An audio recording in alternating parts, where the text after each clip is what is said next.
¿Lo pueden observar, chicos? Sí se ve, sí se ve. Gracias.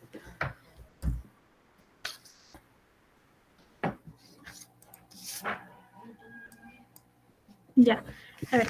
Bueno, mi nombre es Danae Caterín Castañeda Lata y pertenezco a la ayudantía de Cátedra de Anatomía Humana Clínico-Quirúrgica, y el día de hoy vamos a realizar la primera exposición del miembro superior de su primera exposición. Bueno, primero tenemos que empezar definiendo las regiones que tenemos en el miembro superior. Primero nosotros tenemos que definir que nosotros tenemos 4 regiones. Un ratito, chicos, disculpen.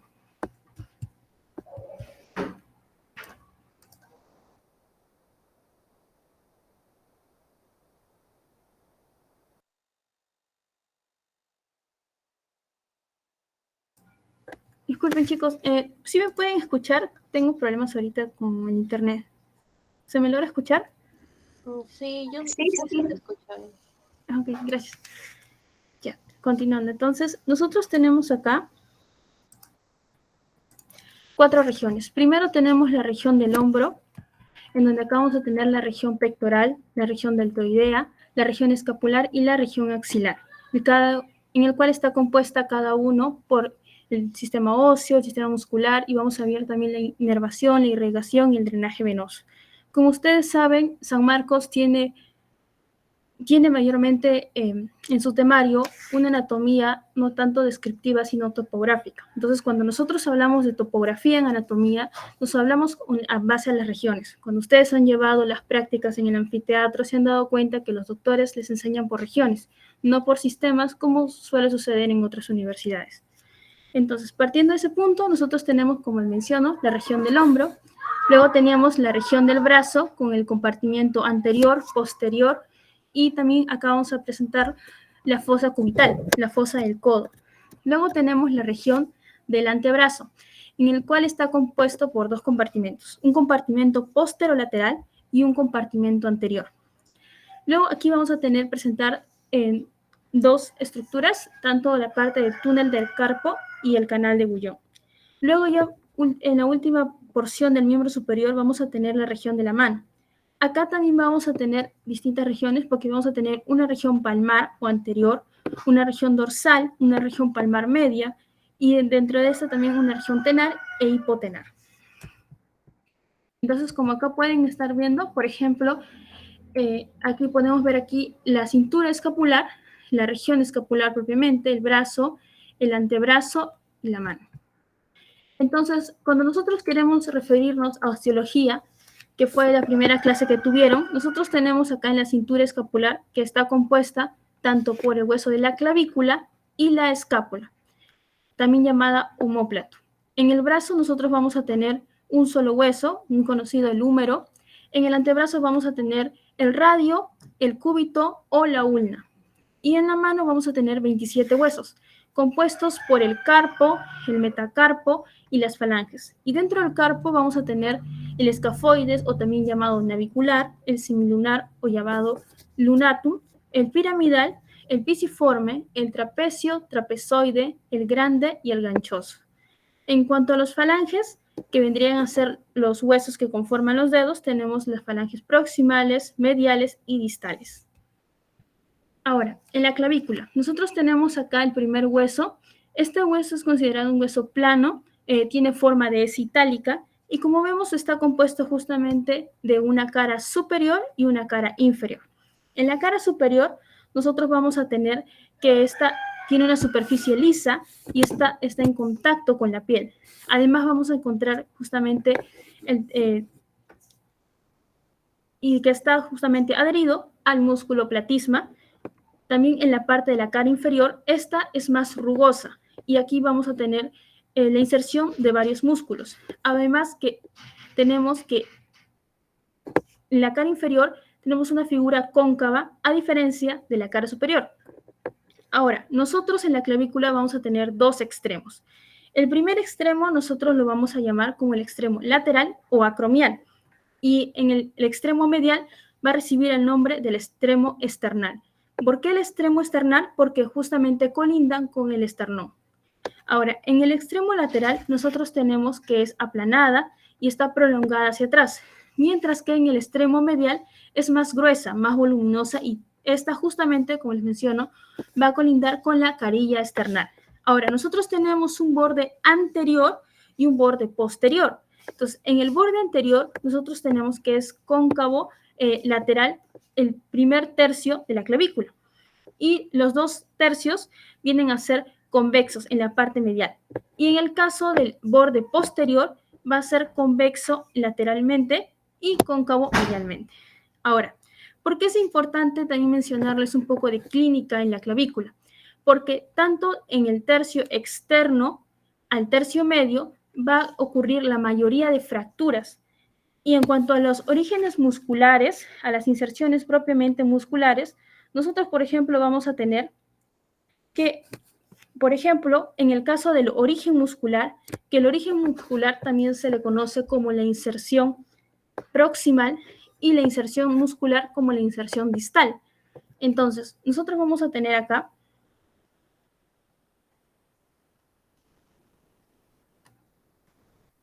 por ejemplo, acá en la cara superior de la cara anterior, vamos a tener que acá se está originando, por ejemplo, el músculo esternocleidomastoideo. También en la parte inferior de la cara anterior vamos a tener al músculo pectoral mayor. Y en el caso de la figura es la cara superior, pero el borde superior, perdón, en la cara posterior, vamos a tener también acá el pectoral mayor y, por ejemplo, acá en la cara anterior, hacia el extremo acromial, vamos a tener nosotros acá a la inserción del músculo deltoides.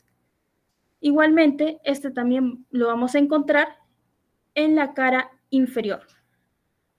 Ahora, en cuanto a las inserciones musculares, propiamente las inserciones musculares más conocidas que vamos a tener acá van a ser en la cara anterior, en el borde superior, vamos a tener al músculo trapecio.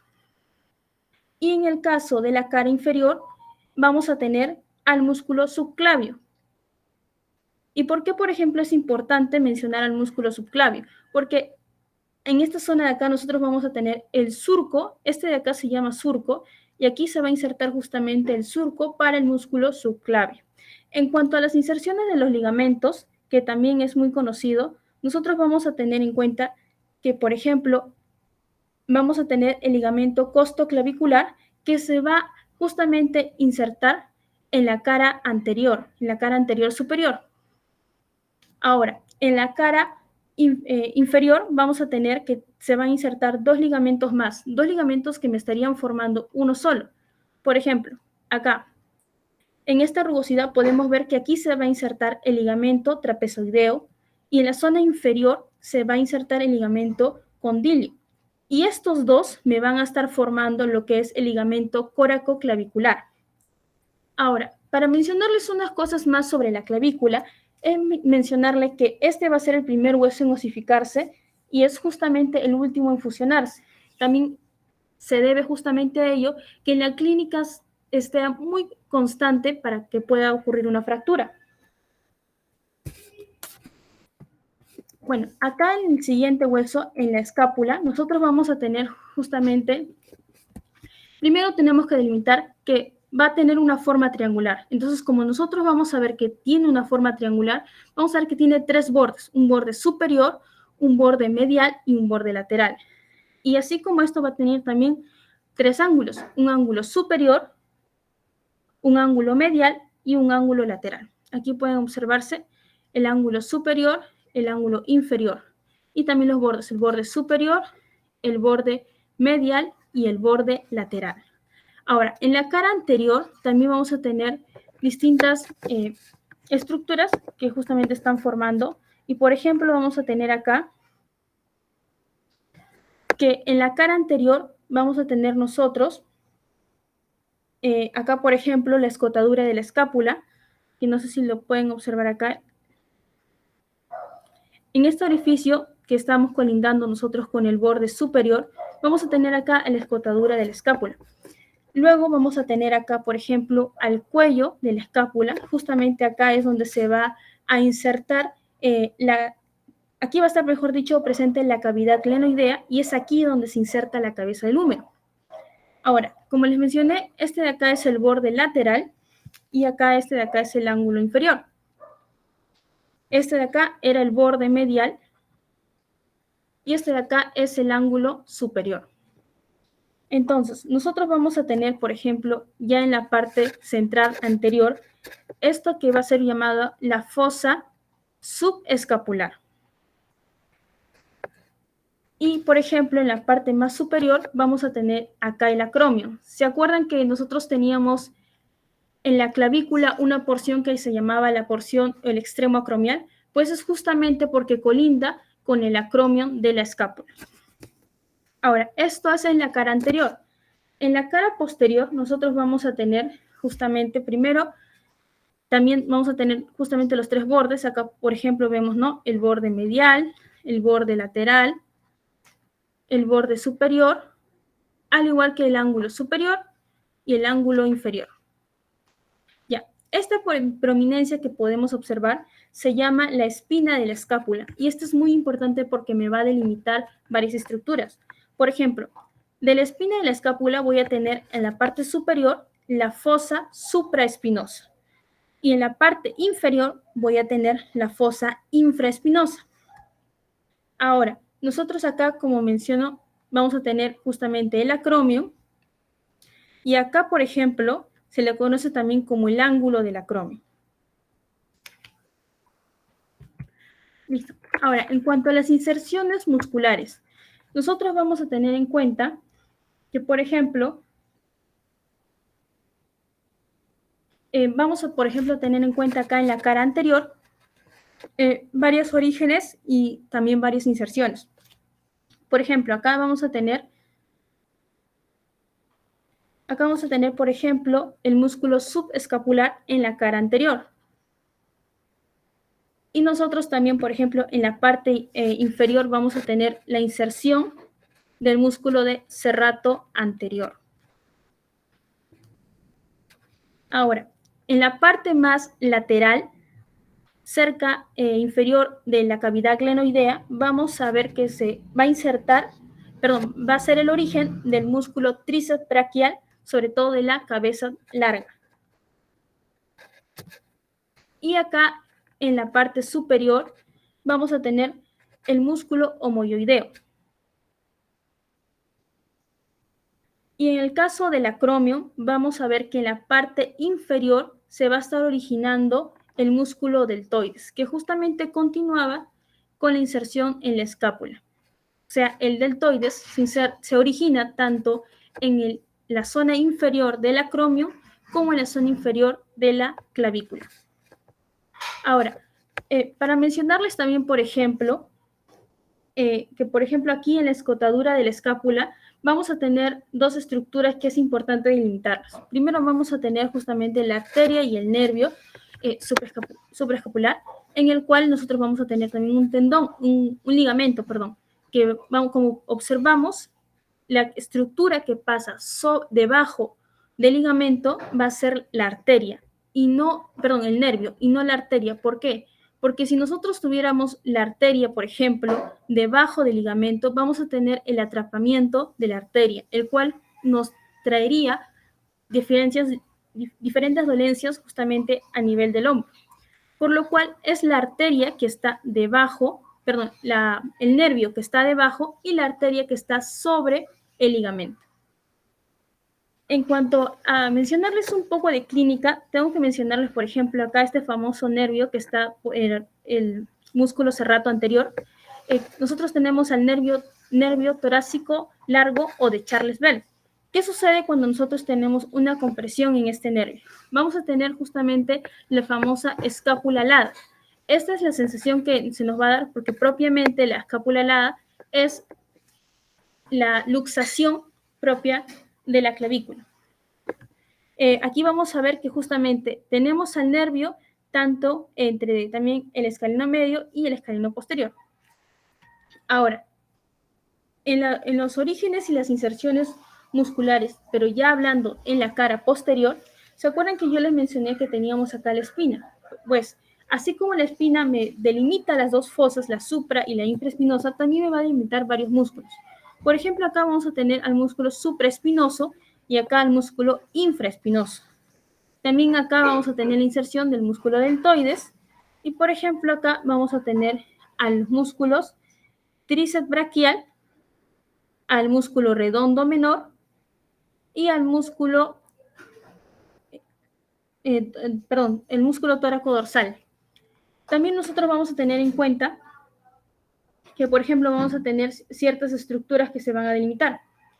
Entonces, como les menciono, lo más sencillo y lo más primordial que tienen que llevarse es que en la escápula, en la cara posterior, en la espina de la escápula, vamos a tener justamente estas dos fosas, la fosa supra y la fosa infraespinosa.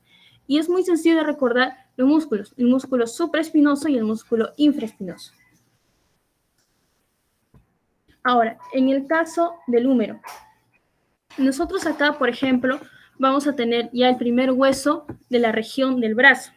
En este caso, nosotros sabemos que cada hueso va a tener dos extremos que se llama epífisis y el extremo medio se va a llamar diáfisis. Ahora, nosotros acá en el húmero vamos a tener el extremo superior, llamada epífisis superior, y acá la epífisis inferior. Entonces, en la epífisis superior vamos a tener justamente a la tuberosidad mayor, que podemos encontrarla. Luego también vamos a tener al surco intertubercular,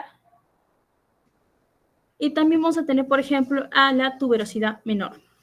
Ahora, ya propiamente en la diáfisis vamos a encontrar acá a la tuberosidad deltoidea.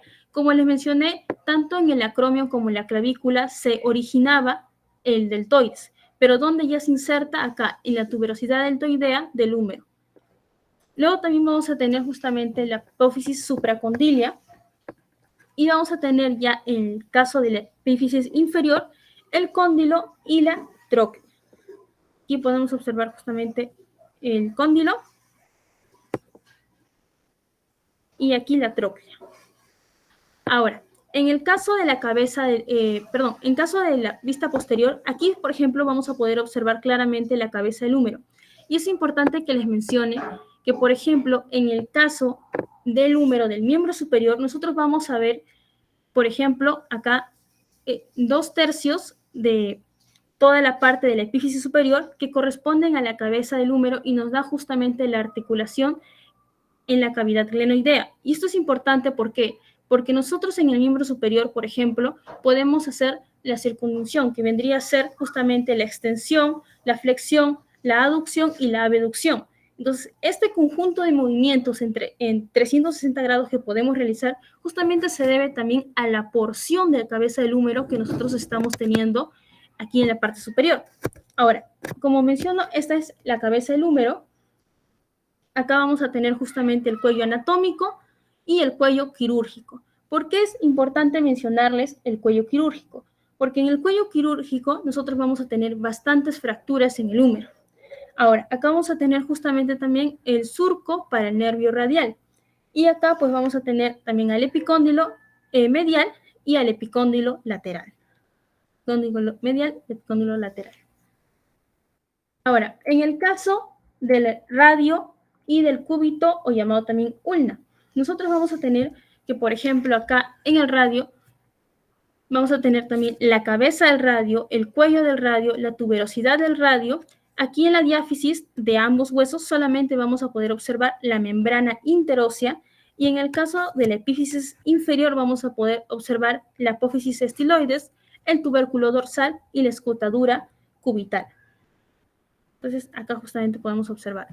Y en el caso del cúbito o ulna, vamos a tener estructuras como el olecrano, la escotadura troclear. También vamos a poder observar la apófisis coronoides, la escotadura radial. Y en el caso también de la epífisis inferior, vamos a ver la apófisis estiloides, así también. Listo. Ahora, esto es en cuanto al radio y la ulna. Las inserciones musculares, tanto inserción y origen, vamos a observarlo en diapositivas más adelante. Ahora, en el caso de la mano, los huesos de la mano, nosotros vamos a tener que identificar que tenemos, este está seleccionado por 3 zonas, como ya lo mencioné en la primera diapositiva. Primero nosotros vamos a tener al carpo, que justamente está conformado por este conjunto de huesos, y ya propiamente vamos a tener acá al metacarpo y acá las falanges. En las falanges ya vamos a tener justamente a la falange distal, a la falange medial y a la falange proximal. Ahora, en el caso de las falanges, son 14. ¿Y por qué son 14? Porque en el caso del dedo del pulgar solamente vamos a tener a la falange distal y a la falange medial. Ahora, en caso nosotros de los huesos del carpo, y mejor dicho también para la enumeración de estos, nosotros empezamos desde el pulgar. Entonces, por ejemplo, acá los huesos metacarpianos, este sería el primer metacarpiano, segundo metacarpiano, tercero, cuarto y quinto. Lo mismo va a suceder con las falanges. Por ejemplo, esta sería la primera falange distal, segunda falange distal, tercera falange distal, cuarta falange distal y quinta falange distal. Lo mismo con las falanges mediales y proximales. En caso nosotros de tener acá ya propiamente los huesos del carpo, nosotros acá, por ejemplo, observamos una vista anterior y, por ejemplo, aquí estamos observando al hueso escafoides, al hueso escafoides. Acá estamos observando justamente al tubérculo también escafoides. Aquí estamos viendo, por ejemplo, a la tuberosidad del trapecio. Aquí al hueso propiamente trapezoide. Aquí al hueso grande o también llamado ganchoso.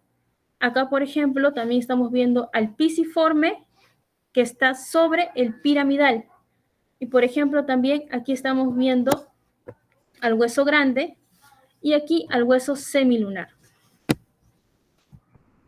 Ahora, la región deltoidea. En la región deltoidea nosotros tenemos que ver que esta va a cubrir lo que es la convexidad del hombro y esta va a tener límites. Por ejemplo, el límite del surco deltopectoral, que viene a ser justamente toda esta zona de acá.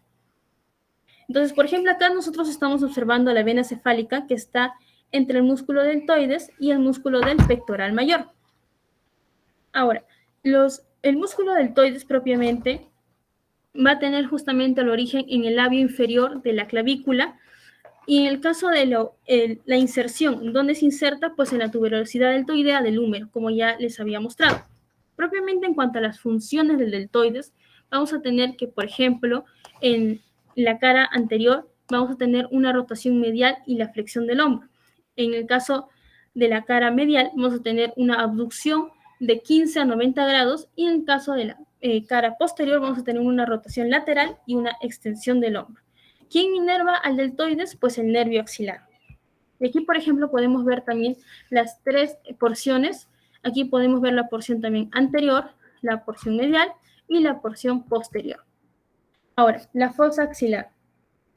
La fosa axilar propiamente vamos a tener que este es un pirámide trunco o también llamado un pirámide cuadrangular. Ahora, este pirámide cuadrangular va a tener un contenido y también cada pared va a tener justamente diferentes estructuras. En el caso del contenido que está dentro de la pirámide cuadrangular, vamos a tener primeramente a la arteria, vena axilar, al plexo braquial, que también les voy a comentar, y los ganglios linfáticos. En caso de la pared, por ejemplo, la pared posterior, nosotros vamos a tener en cuenta el músculo subescapular, el músculo redondo mayor, el músculo dorsal ancho, y en cuanto a los nervios que, por ejemplo, están colindando, vamos a tener a los nervios subescapulares, la porción superior, medial e inferior. En la pared medial, o la pared torácica, que justamente vendría a ser esta de acá, vamos a tener las inserciones del músculo serrato mayor y el nervio torácico largo de Charles Bell, que también hace poco les mencioné.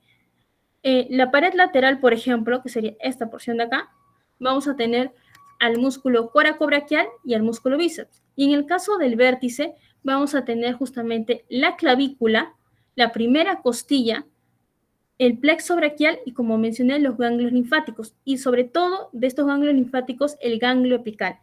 En el caso de la base, vamos a tener también si hablamos desde el tejido más externo, el piel, bueno, el tejido subcutáneo, la fascia axilar. Ahí cuando hablamos de fascia, recordemos que tenemos fascia superficial y fascia profunda. Luego vamos a tener propiamente al hiato axilar o al hiato de Langerhans, a la cola axilar o de cola axilar de Spencer y los ganglios linfáticos. Aquí podemos observar también parte de la inervación. Y por ejemplo, aquí observamos ya en una sección parasagital oblicua de la axila justamente el contenido. Entonces, por ejemplo, aquí podemos observar el músculo, el pectoral mayor. También podemos estar observando acá justamente los nervios pectoral medial. Y aquí, por ejemplo, pueden observar la arteria axilar y la vena. Aquí está justamente también los ganglios linfáticos. Y en el caso de la pared posterior superior, por ejemplo, acá tenemos al músculo trapecio.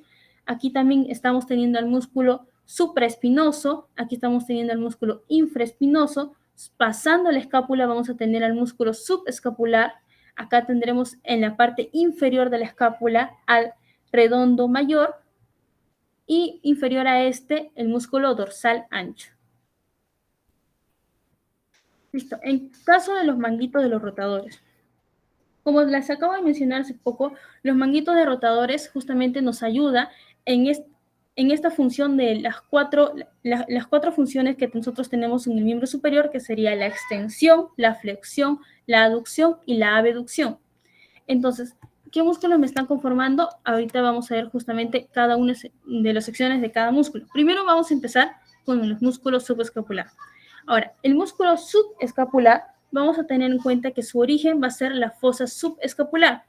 Vamos a tener también que este se va a insertar en el troquín menor. Y en cuanto a las funciones, vamos a tener justamente la rotación interna, la abducción del hombro y también sobre todo acá, mantener estable la cabeza del húmero. También, por ejemplo, lo que es en caso de la inervación, este va a estar inervado por los nervios subescapulares tanto superior e inferior. Por ejemplo, acá pueden ver ustedes las funciones, en este caso, en este pequeño video, del músculo subescapular. Recuerden que el músculo subescapular justamente lo vamos a encontrar detrás de la escápula, en la parte de la cara anterior. Y, por ejemplo, acá podemos estar viendo la función de la rotación interna. Ahora, los nervios subescapulares, nosotros, por ejemplo, por la espina de la escápula vamos a tener dos nervios, el nervio subescapular superior y el nervio subescapular inferior. Este va a estar inervado por ambos nervios. Y como les mencioné, este se está insertando en la cara anterior que teníamos, la fosa subescapular. Entonces, es ahí donde tenemos la inserción. Ahora, en el caso del músculo supraespinoso, infraespinoso y en el caso del músculo redondo menor. Acá nosotros, por ejemplo, vamos a tener al músculo infraespinoso, acá vamos a tener al músculo supraespinoso y acá al redondo menor. Recuerden que nosotros delimitamos el músculo supra de infraespinoso por la espina de la escápula. En el caso del músculo supraespinoso, este va a tener origen en la fosa supraespinosa y tiene la inserción en el troquíter mayor del húmero, como podemos ver acá, el troquíter mayor, y en el caso acá, en la fosa supraespinosa. En el caso de las funciones que tiene propiamente este músculo, vamos a tener la rotación externa, que por ejemplo también va a iniciar la abducción a 15 grados, y también, como les había mencionado, este va a mantener la cabeza del húmero en la cavidad glenoidea. Entonces, en cuanto a la inervación, este va a estar inervado por el nervio supraescapular. Como les dije, acá vamos a tener justamente el nervio supraescapular, y aquí va a estar el nervio supraescapular. Ya, en el caso del músculo infraespinoso, nosotros vamos a tener que este se está insertando, ¿dónde? En la fosa infraespinosa. Acuérdense, fosa supraespinosa, músculo supraespinoso. Fosa infraespinosa, músculo infraespinoso. La inserción, ¿dónde se inserta? También se va a insertar en el troquíter mayor. ¿Pero en qué porción? No sé si pueden notar, por ejemplo, esta primera porción sería la porción superior. Acá tenemos la porción media y aquí tenemos la porción inferior. Entonces, acá nosotros como funciones propiamente ya del músculo infraespinoso vamos a tener la rotación externa, que también va a mantener la cabeza del húmero en la cavidad glenoidea, y en el caso de la inervación, este va a estar inervado por el nervio supraescapular también. Ahora, en el caso del redondo menor, nosotros vamos a tener que este va a tener un origen, los 2/3 va a tener un origen superior en el borde lateral, en este caso también del troquíter mayor, en la zona inferior, y en cuanto a las funciones de este, vamos a tener la rotación externa, y a su vez, todas estas me van a mantener la cabeza del húmero en la cavidad glenoidea. La inervación propiamente ya tenemos acá por el nervio axilar. Ahora, los músculos del brazo. Nosotros vamos a tener justamente, perdón, esta de acá está mal aquí la diapositiva, estos serían los músculos del antebrazo. Ya, estos vendrían a ser en realidad el esquema de los músculos del brazo. Acá nosotros en este pequeño esquema, nosotros vamos a tener dos compartimentos. Primero es el compartimento post anterior y luego el compartimento anterior. Ahora, en caso del compartimento posterior, nosotros vamos a tener primero dos niveles, el nivel profundo y el superficial. En el profundo nosotros vamos a tener justamente la inserción del córaco braquial. Y este que me daba la rotación medial del brazo y también la función del aductor. Ahora, ¿cuál era el origen? El origen era la apófisis del coracoides. ¿Y cuál era la inserción? Era la inserción de 1/3 superior de la cara medial del húmero. En cuanto a la inervación, propiamente este va a estar inervado por el músculo cutáneo, o también es conocido como el nervio perforante de Casearius. Ahora, luego vamos a tener acá también el músculo braquial, hacia la parte más inferior. Este va a tener también como función el flexor, este va a tener la función de ser la flexión del antebrazo. Ahora, en caso del origen, vamos a tener que este se está insertando en la cara anterior, tanto en la porción medial y lateral. Y en el caso de la inserción, esta justamente se va a insertar en la tuberosidad del cúbito. En caso también de la inervación, pues ambos se van a justamente inervar por el nervio músculo cutáneo. Ahora, en el caso de la región ya más superficial del compartimento anterior, vamos a nosotros tener en este caso, bíceps braquial. Este bíceps braquial, ¿qué va a tener como función? Va a tener, por ejemplo, el flexor del antebrazo, también la supinación, y por ejemplo vamos a tener acá dos porciones, la cabeza corta, que es la que estamos viendo, y la cabeza larga. En caso de la cabeza corta, esta se está insertando en la apófisis de la coracoides. Y por ejemplo, en la inserción, ambos se están insertando en la tuberosidad del radio. Ahora, en el caso de la cabeza larga, acá, por ejemplo, nosotros también estamos observando la inserción en el tubérculo supraglenoideo y también, al igual que la cabeza corta, se va a insertar en la tuberosidad del radio. Y al igual que, por ejemplo, el músculo coracobraquial y el braquial, este también va a estar inervado por el músculo cutáneo o también conocido como el perforante de Casearius. Ahora, en cuanto al compartimiento ya posterior, aquí nosotros vamos a tener al tríceps braquial, pero el tríceps braquial va a tener tres porciones. Acá, por ejemplo, estamos observando la cabeza larga. Este se origina en el tubérculo infraglenoideo. Acá, por ejemplo, estamos viendo supuestamente la cavidad glenoidea y esta porción es la cavidad infraglenoidea. Y se está insertando ¿dónde? En la cara superior del olecrano. Ahora, nosotros vamos a tener acá la cabeza lateral. La cabeza lateral se está originando encima del surco del nervio radial. ¿Se acuerdan? El nervio radial que mencioné. Y también en el tabique intermuscular lateral. Y en el caso de la inserción, al igual que la cabeza larga, también se va a insertar en la cara superior del olecrano.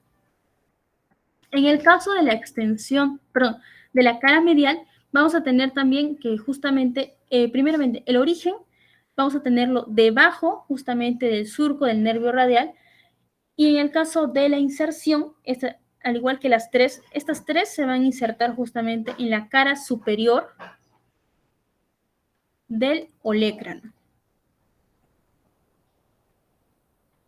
Ahora, la inervación de estas tres porciones del tríceps braquial, estos van a estar inervados por el nervio radial. Y como menciono, pues estas tres porciones, ¿a qué me ayudan? Vamos a tener como función la extensión del antebrazo. Ahora, en el caso de los músculos del antebrazo ya propiamente, vamos a tener acá dos compartimentos, un compartimento anterior y un compartimento posterior. En el caso del compartimento anterior, nosotros, por ejemplo, vamos a tener 4 planos. El primer plano, como observamos, a ver, ya está. El primer plano, como observamos, tenemos acá justamente al pronador redondo. Luego vamos a tener acá nosotros al flexor radial del carpo y también, por ejemplo, acá al palmar largo o también llamado palmar menor. ¿Por qué? Porque al flexor radial del carpo se le va a conocer como palmar mayor. Y ahora, en el caso del último músculo, va a ser el flexor cubital del carpo o también llamado el cubital anterior. Estos 4 músculos van a insertarse justamente en la epitróclea o la justamente tróclea, el epicóndilo medial. Entonces, es por eso que se les va a conocer como los músculos epitrocleares. Ahora, en el segundo plano, y justamente que también se inserta en la epitróclea, va a ser el flexor superficial de los dedos, que justamente lo podemos observar acá. Se va a insertar justamente en la epitróclea. En el tercer plano, vamos a tener nosotros a 2 músculos, al músculo flexor largo del primer dedo o del dedo pulgar, y en el séptimo músculo vamos a observar al flexor profundo de los dedos. Ya estamos hablando de los 4 dedos. Ahora, estos de acá, partiendo desde el segundo y tercer plano, me va a dar lo que es el túnel del carpo. Ahora, en el caso del cuarto plano, vamos a tener justamente nosotros al pronador cuadrado. Y en caso de la inervación, ¿qué nervios de nadie me está inervando justamente los músculos del primer plano? Ya, desde el pronador redondo, el flexor radial del carpo y el palmar mayor, estos van a estar inervados por el nervio mediano, a excepción del flexor cubital del carpo, que por ejemplo, va a estar inervado por el cubital. Ahora, en el caso del segundo y tercer plano, también va a estar justamente inervado por el mediano, pero ojo que en el tercer plano, en el caso del flexor profundo de los dedos, aquí, por ejemplo, vamos a tener solamente que la primera mitad va a estar inervado por el mediano, mientras que la otra mitad va a estar inervado por el cubital. Y en el caso del último plano, en el pronador cuadrado, vamos a tener que este está inervado por el nervio mediano. Acá también, por ejemplo, podemos observar diferentes porciones. Por ejemplo, aquí observamos el nervio mediano. Acá estamos observando, por ejemplo, a la aponeurosis propiamente ya palmar. Aquí estamos viendo, por ejemplo, a la arteria cubital y estamos viendo acá al nervio cubital. Entonces, justamente podemos observar dónde está colindando la inervación de estos músculos. Ahora, eso era en el compartimiento anterior. En el caso del compartimiento posterior, nosotros vamos a tener, en este caso, 2 planos en general, pero también vamos a tener 2 compartimentos más, porque aquí estamos hablando del compartimiento posterolateral. Entonces, cuando estamos hablando de compartimiento posterolateral, tenemos que fijarnos primero que en el compartimiento lateral vamos a tener a quiénes, al músculo brachioradial o supinador largo. Y aquí vamos a tener, por ejemplo, el segundo músculo al extensor radial largo del carpo. En caso, por ejemplo, del músculo epicondilio, del segundo plano, del primer plano, vamos a tener acá el extensor radial del carpo, que acá lo podemos ubicar al extensor radial corto del carpo. Luego, continuando con el compartimiento lateral, vamos a tener nosotros al supinador, tanto el supinador se conoce como menor o al supinador corto. Ya propiamente en el compartimiento posterior, este sí se va a dividir por 2 planos. El primer plano, como podemos observar, vamos a observarlo acá. Aquí, por ejemplo, observamos el ancáneo. También vamos a tener nosotros acá el extensor superficial de los dedos. Aquí podemos estar viendo el extensor superficial de los dedos. Aquí en el 7 vamos a observar, por ejemplo, el extensor propio del quinto dedo. Estamos observando cómo se está yendo hacia el nivel del pulgar. Y aquí, por ejemplo, hacia la zona más lateral, estamos viendo nosotros al cubital posterior. Nosotros en el segundo plano ya vamos a tener el abductor largo del primer dedo, que por ejemplo acá lo observamos. Luego vamos a tener al extensor corto del primer dedo y el extensor largo del segundo dedo. Ahora, nosotros acá también vamos a observar al extensor propio del segundo dedo, del índice propiamente. Ahora, en caso nosotros del compartimiento lateral con el compartimiento posterior, vamos a tener que varios de estos músculos, por ejemplo, el extensor radial corto del carpo, como observamos, se está también insertando en la sección epicondilia, por lo cual todos estos músculos que se están originando en la sección epicondilia se les conoce como los músculos epicondilios. Perfecto. Ahora, en el caso de las correderas, por ejemplo, de los tendones de la mano, nosotros vamos a tener que las formaciones de estos músculos me va a dar las famosas correderas. Entonces, acá, por ejemplo, vamos a tener que la segunda corredera está formada por el extensor radial largo del carpo, el extensor radial corto del carpo. Y, por ejemplo, aquí también podemos observar lo que es de la cuarta, quinta, sexta, primera, tercera y cuarta corredera. Ahora, en el caso, por ejemplo, de la tabaquera anatómica, nosotros vamos a tener en cuenta que el contenido propiamente, vamos a tener como la arteria radial y la segunda corredera. En cuanto al piso, bueno, vamos a nosotros tener colindando con el hueso escafoides. Propiamente la inervación del antebrazo lo vamos a tener justamente con el nervio radial. Como pueden observar, a diferencia del compartimiento anterior, a casi todos los músculos me está inervado por el nervio radial. Listo. Ahora sí, continuando. Vamos ahora continuando con los músculos de la mano. En el caso de los músculos de la mano, nosotros vamos a tener, estos se van a dividir en la eminencia tenar, la eminencia hipotenar, los interóseos y los lumbricales. Ahora, realicé este pequeño esquema para que sea más sencillo recordar justamente a los músculos en qué sección pertenecen. Por ejemplo, nosotros en la eminencia tenar vamos a tener al abductor corto del pulgar, al flexor corto del pulgar, al oponente del pulgar, al abductor del pulgar, y en el caso de la eminencia hipotenar vamos a tener al abductor del meñique, al oponente del meñique, al flexor corto del meñique, y en el caso de los interóseos vamos a observar más adelante a los palmares y los dorsales. Ahora, primero vamos a hablar con la eminencia tenar.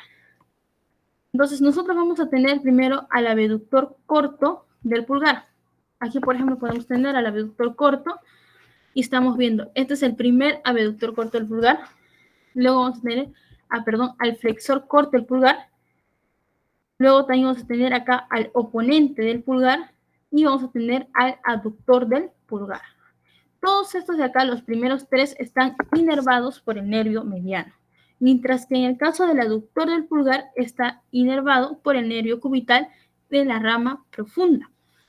Y acá justamente también podemos ver a un corte transversal, justamente desde la parte más superior hasta la parte más inferior, cómo tenemos la superposición de los músculos. Por ejemplo, acá tenemos el flexor corto del pulgar, tenemos al oponente del pulgar, al flexor corto del pulgar. Ahora, en el caso de la eminencia hipotenar, acá vamos a tener al aductor del meñique. Luego vamos a continuar con el oponente del meñique, el flexor corto del meñique, y estos tres, por ejemplo, sí me van a estar inervados por el nervio cubital en la rama superficial. Entonces, acá también en esta imagen transversal vamos a tener justamente en la superposición de los músculos desde la parte más superior hasta la parte más inferior. Entonces, primeramente vemos también al palmar corto, ya en una zona más superficial. Luego vamos a tener al aductor del meñique, acá al oponente del meñique y también al flexor corto del meñique. En el caso de los interóseos, ¿se acuerdan que se dividían en palmares y en dorsales? Bueno, en el caso de los palmares, por ejemplo, aquí vamos a tener el segundo y el tercer palmar. En el caso de los dorsales, aquí vamos a tener justamente seleccionado todos los dorsales y vamos a tener también al primero, al segundo, al tercero y al cuarto dorsal. En este caso, nosotros vamos a tener que todos estos, tanto palmares como dorsales, están inervados por el nervio cubital en su rama profunda. Ahora, en el caso de los lumbricales, nosotros vamos a tener justamente acá seleccionado todos los músculos lumbricales. Vamos a tener primero al primer y al segundo lumbrical, y acá vamos a tener al tercero y al cuarto lumbrical. En el caso del primero y segundo, van a estar inervados por el nervio mediano. En el caso del tercero y cuarto, por el nervio cubital en la rama profunda. Ahora, acá nosotros vamos a tener los ligamentos interfalángicos, que también, por ejemplo, lo habrán visto también seguro y en el anfiteatro. Acá nosotros vamos a tener varios, en este caso varios ligamentos, a veces quizás en un principio nos puede confundir, pero por ejemplo, ¿qué tenemos que tener en cuenta? Acá vamos a tener, por ejemplo, nosotros hacia la parte más inferior, en este caso, varios ligamentos. Por ejemplo, acá nosotros cuando vemos que tenemos un ligamento adherido a una unión de dos, en este caso huesos, por ejemplo, acá en la articulación interfalángica distal, vamos a ver justamente cómo también se está uniendo los demás ligamentos. Acá, por ejemplo, en la parte más superior, vamos a tener la aponeurosis dorsal. Acá vamos a tener justamente al primer flexor profundo de los dedos, y aquí vamos a tener al flexor superficial de los dedos. Ahora, en este caso, a estos también se le va a conocer como el tendón perforante y perforado. El tendón perforante propiamente va a ser también justamente el ligamento del flexor profundo de los dedos. Y el tendón perforado va a ser el flexor superficial de los dedos. Igualmente acá lo podemos ver desde una vista ya superior. Acá estamos viendo también justamente los ligamentos y las bandeletas que tiene. Acá, por ejemplo, podemos ver la bandeleta medial, la bandeleta lateral. Y, por ejemplo, acá también estamos viendo la aponeurosis dorsal. Ahora vamos a hablar sobre el circuito arterial del circuito arterial periescapular.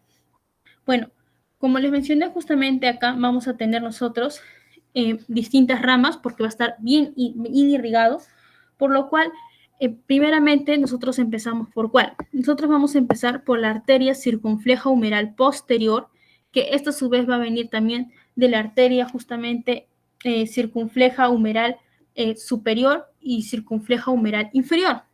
Ahora, en el caso de la circunfleja humeral superior, vamos a tener que esta va a estar justamente inervado, perdón, va a estar conectado con una anastomosis hacia la rama acromial del tronco tóraco-acromial.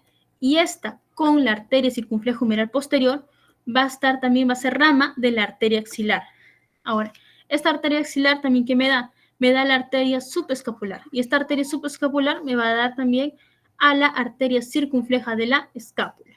En el caso de la rama acromial del tronco tóraco-acromial, vamos a tener nosotros acá hacia la parte superior. ¿Se acuerdan que les dije que por el ligamento transverso de la fosa de la escápula pasaba justamente una arteria? Pues aquí estamos viendo a la arteria supraescapular y deberíamos también estar viendo a quiénes, al nervio supraescapular también. Entonces, este también a su vez es rama de ¿cuál? Del tronco tirocervical, que también, por ejemplo, a su vez va a ser rama de la arteria subclavia, y esta rama y esta me va a dar otra rama también que va a ser la arteria dorsal de la escápula, que por ejemplo podemos estar viendo en qué borde, en el borde medial. Ahora, en el caso de la arteria axilar va a tener 3 porciones y es muy importante que presten, por ejemplo, acá bastante atención porque esto siempre suele ser pregunta de examen, las porciones de la arteria axilar. Acá vamos a tener, por ejemplo, en 3 porciones. La primera porción, por ejemplo, vamos a tener aquí a la rama torácico superior, luego vamos a tener la segunda porción, la acromio torácica, y también a la mamaria externa, y en el caso de la acromio torácica vamos a tener a varias ramas, la rama acromial, la rama clavicular, la rama pectoral, la rama deltoidea. Y en el caso ya de la tercera porción vamos a tener a la subescapular, a la circunfleja humeral anterior y a la circunfleja humeral posterior. En el caso de la subescapular me va a dar tanto una rama externa como una rama interna. Ahora, para señalarles ya propiamente cuál es cada una. Acá, por ejemplo, nosotros en esta primera rama vamos a tener de la primera porción, voy a usar otro color.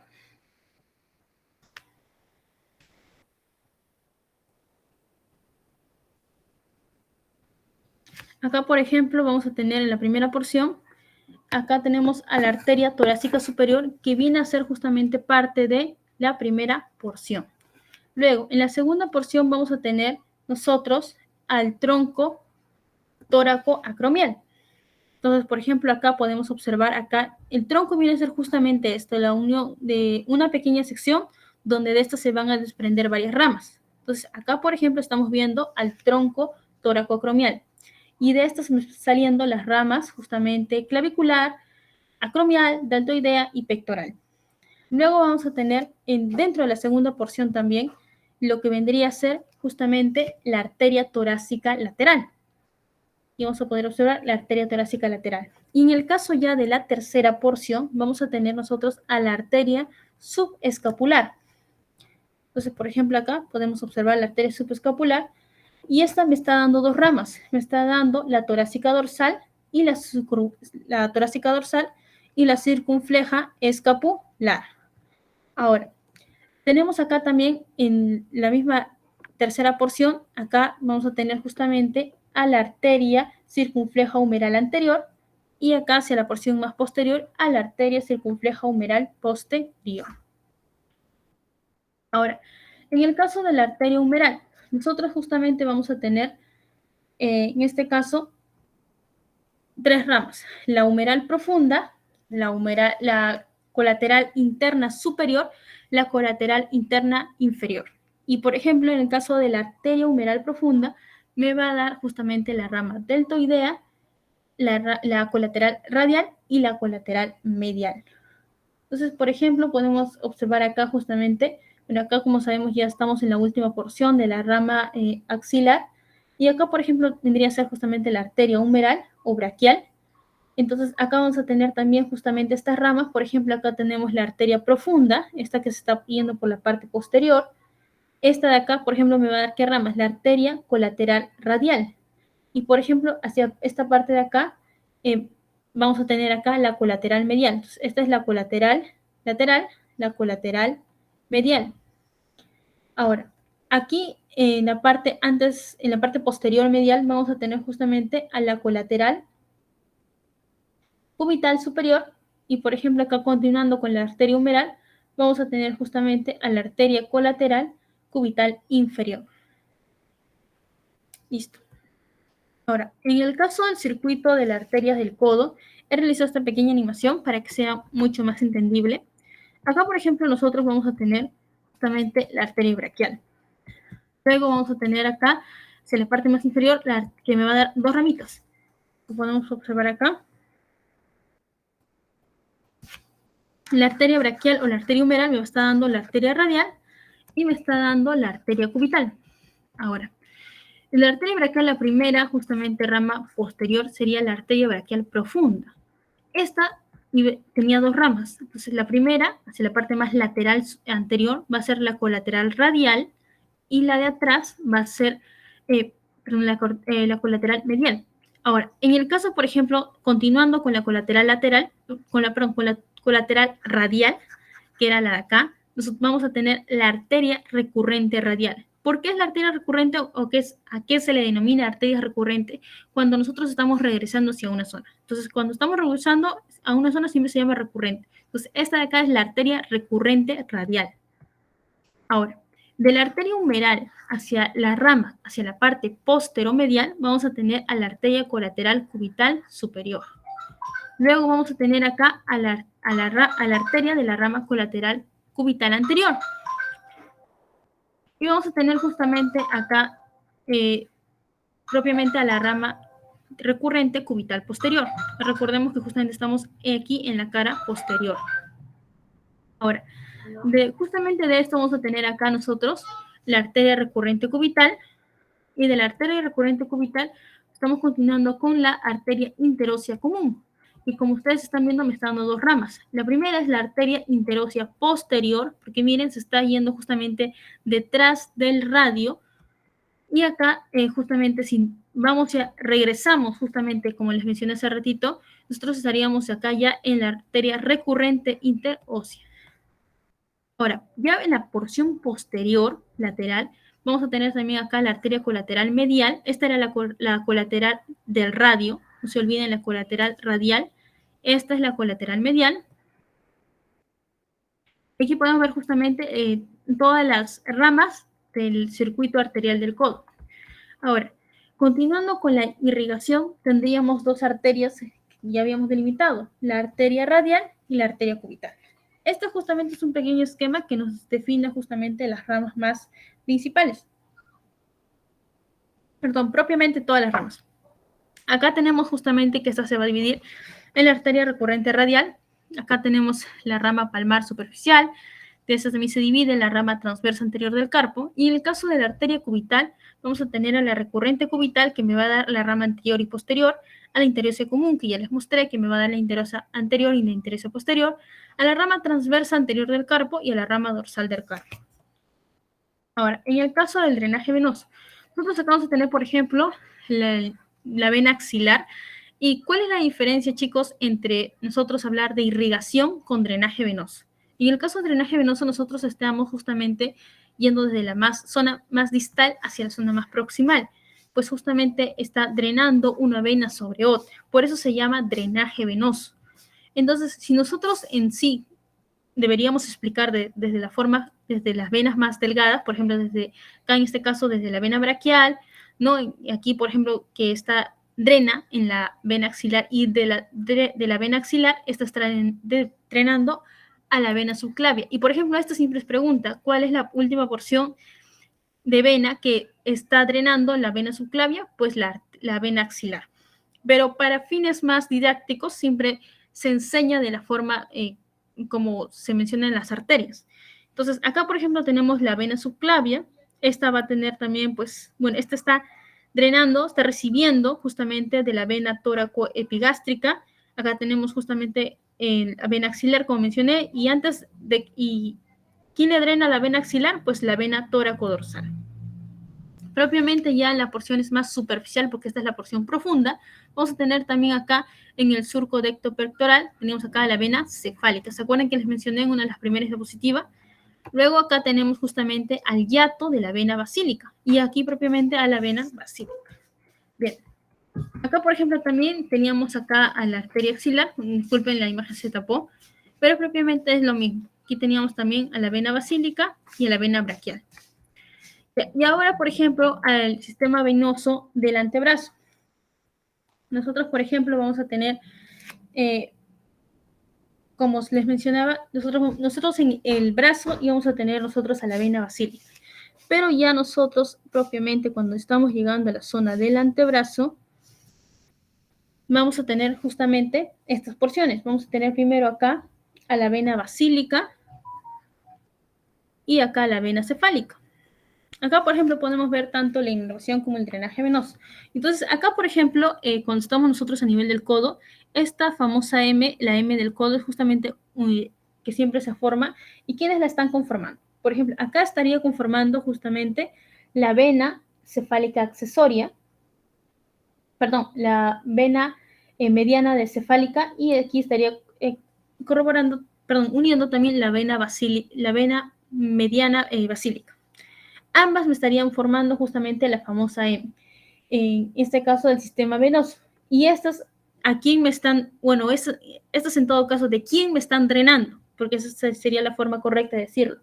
Están drenando de la vena mediana del antebrazo. Y estas a su vez también me están dando distintas ramas, por ejemplo, en este caso estaríamos teniendo acá, por ejemplo, estas chiquititas, las venas perforantes. Luego de estas tenemos justamente acá, por ejemplo, hacia la parte ya más de la mano, vamos a tener nosotros a las venas intercapitulares. También, por ejemplo, en la zona ya más anterior, vamos a tener nosotros acá a las venas intercapitulares. Y nosotros acá, por ejemplo, aquí estamos viendo la continuación de la vena cefálica, acá la condición de la vena basílica. Aquí, por ejemplo, también estamos viendo a las venas perforantes, todas estas chiquititas que están justamente traspasando la fascia, se les conoce como venas perforantes. Y acá, por ejemplo, también a la vena cefálica accesoria. Ahora, en caso de la inervación del miembro superior, no podemos hablar más de inervación, sobre todo en los puntos más importantes. Cuando nosotros hablamos de inervación, sobre todo tenemos que recordar siempre el plexo braquial, pues esta siempre es pregunta de examen. Entonces, recordemos justamente que se va a formar desde la quinta rama, desde C5 hasta la T1, y en este caso también recibe también esta caso una rama colateral de la C4. En este caso vamos a poder observar, por ejemplo, acá, solamente en la primera porción de la primera rama posterior de la C4 con la C5, vamos a tener, por ejemplo, acá al nervio dorsal de la escápula. Y estos, por ejemplo, todas estas raíces me van a dar 3 troncos, que son muy conocidos: el tronco superior, el tronco medio, el tronco inferior. Ahora, la superposición de estos, la unión del tronco superior con el medio me va a dar estas divisiones. Acá vamos a tener justamente 3 divisiones anteriores y 3 divisiones posteriores. Luego, la unión de estas 3 divisiones me va a dar fascículos. Tenemos acá el fascículo lateral, el fascículo posterior y el fascículo medial, para finalmente tener nosotros las ramas terminales. Por ejemplo, vamos a tener nosotros el nervio musculocutáneo o el perforante casearius, que ya lo había mencionado. Acá también, en el caso del fascículo posterior, la primera rama que me va a dar va a ser el nervio axilar. La segunda justamente va a ser el nervio radial. Y en el caso de la rama terminal del fascículo lateral con el fascículo medial, vamos a tener nosotros al nervio mediano. Y en el caso de la última rama terminal, vamos a nosotros tener propiamente el fascículo medial al nervio cubital. Ahora, en el caso también de la formación, ya desde la primera porción, desde las ramas, por ejemplo, de las ramas C5, C6, C7, vamos a tener este famoso nervio, que el nervio torácico largo, o de Charles Bell, que justamente ahí vamos a tener el nervio torácico largo. Y en el caso, por ejemplo, del fascículo, los fascículos acá vamos a tener también 3 ramitas. Acá, por ejemplo, las zonas preguntadas también, en este caso, el nervio tóraco dorsal. Nervio tóraco dorsal. Y, por ejemplo, ¿qué más les puedo mencionar? Sobre todo, si ustedes van a estar recabando, sobre todo en la clínica, en el plexo braquial, tienen que recordarse sobre todo las lesiones del plexo superior. Si estamos nosotros hablando de la lesión, por ejemplo, desde la lesión de la raíz terminal de C5 y C6, estamos hablando, por ejemplo, de la famosa parálisis de Ehrlich, ¿no? Esta es una lesión sobre todo que afecta, ¿no?, tanto los músculos del hombro y del brazo, ¿no? Porque estas justamente, ¿qué me van a dar? Justamente me impiden en las funciones que ya les había mencionado. Ahora, nosotros si tenemos, por ejemplo, la lesión desde C7, C8 y T1, vamos a tener a las parálisis de Kumble. Entonces, así como nosotros vamos a tener varias lesiones. Entonces, las principales son C5, C6, la parálisis de Ehrlich, ¿no? Que, por ejemplo, esta me va a dar, por ejemplo, ¿no? ¿Cuál es la dolencia, no? Vamos a tener justamente una extensión del codo y una flexión del carpo lesionadas. Entonces va a ser la famosa mano en péndulo, ¿no? Eso ya lo habrán escuchado justamente en el anfiteatro, es bastante conocido. Y de C7 a T1, por ejemplo, como les mencioné, vamos a tener acá la parálisis de Kumble. Y esto sobre todo también vamos a tener la dificultad en qué porciones, por ejemplo, se debilita sobre todo la pérdida de la flexión tanto de los músculos del antebrazo y del brazo. Bueno, aquí les quería mencionar solamente la bibliografía que revisé para esta exposición, para este repaso. Por ejemplo, se ha revisado libros como el Rubier, el Gray, el Atarjet, el Testut.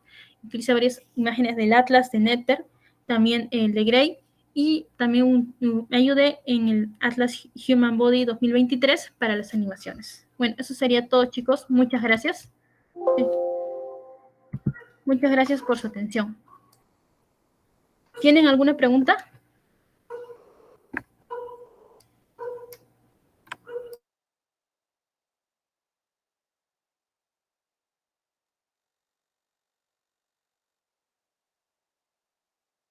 Bueno, si no tienen ninguna pregunta, eso sería todo por la exposición. Muchas gracias a ustedes, chicos, por quedarse hasta ahorita. Gracias, chicos. Cuídense y, bueno, mucha suerte en su primer examen.